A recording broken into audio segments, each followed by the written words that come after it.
How can you protect your tomato plants from the sun? Yes, tomatoes need sun to grow, but the reality is the UV rays are very damaging, especially if you've removed the leaves because of blight. Our solution is a shade cloth.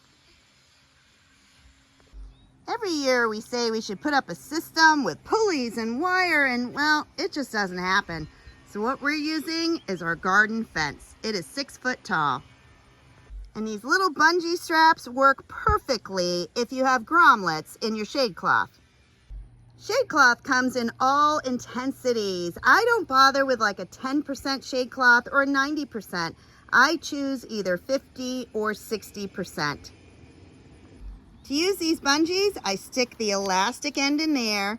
The ball is too big to be pulled out, and then I'm going to stretch it onto my fence and attach it. You want to loop them tightly. Something like this is going to come off in the wind, so I will move it down another notch, and if I need to, I'll twist and then hook.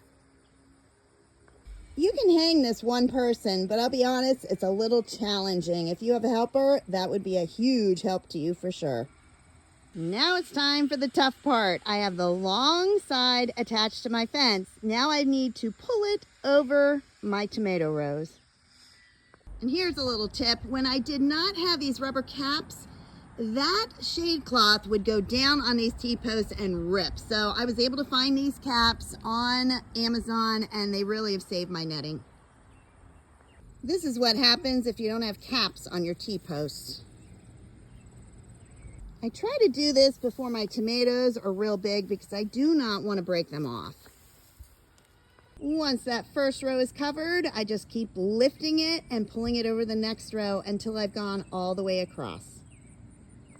And the last thing I do is go under the shade cloth and make sure it's not caught on any of the tops of the T-posts.